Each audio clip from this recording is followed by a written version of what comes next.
Hello Philippines, good afternoon. Once again, nandito naman tayo sa kanto ng Suilacog. Buha tayo ng panibagong update dito sa ginagawang tulay, Davao Samal Bridge. Ito na po mga ka-viewers ko. Itong between GP Laurel and Arcastillo. Yan po, nagbutas naman sila. Nag-drill sila yung maliit lang.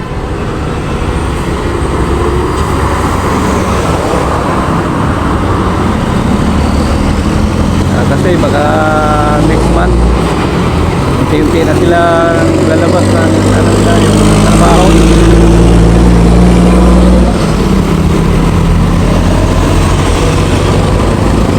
Ayan na po mga ka-viewers ko.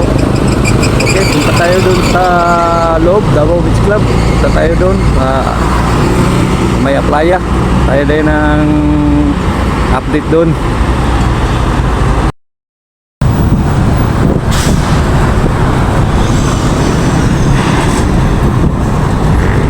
Mga ka-viewers ko, inaayusan nila yung wire ng ano, ng mga wifi saka sa mga internet. Yan na po.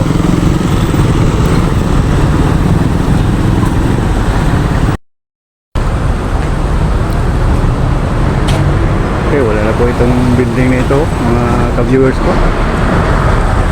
Tira na.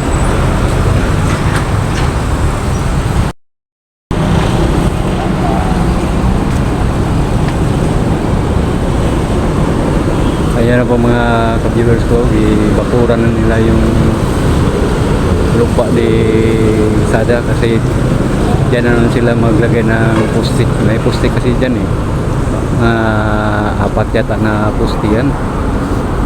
Ito na po yan, wala na itong building na ito. Yun doon may markers na doon, no? At yan, no? May markers dyan.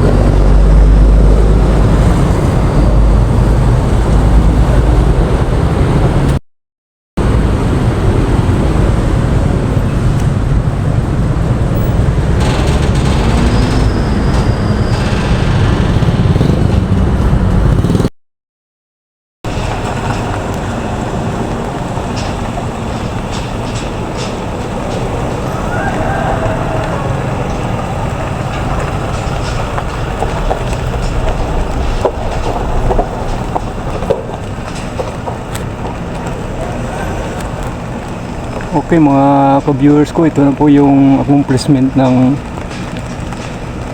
Chinese contractor. Yan. Itong posting ito, iniwan nila sandali. Doon sila sa kabila. Pero parang konti lang ang trabante ngayon kasi holiday kasi.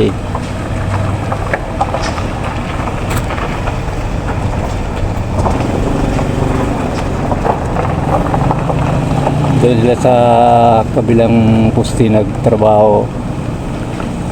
Yan, lagyan na nila yan ng plate. Pagkatapos itong ano nila, yung lagay nila itong ano, anong tawag dito,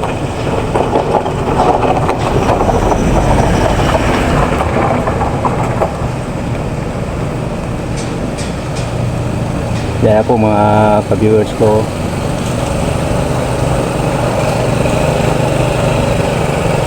Kunti lang trabante ngayon.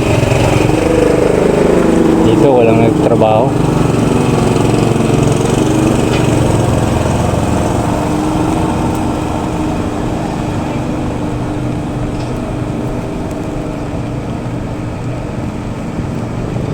Saka parang maambod na.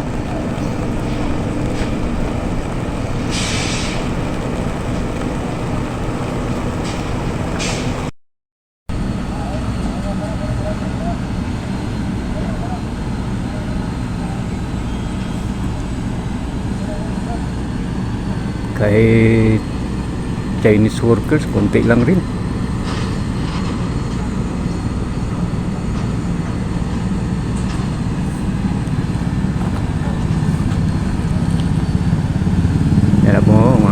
viewers ko.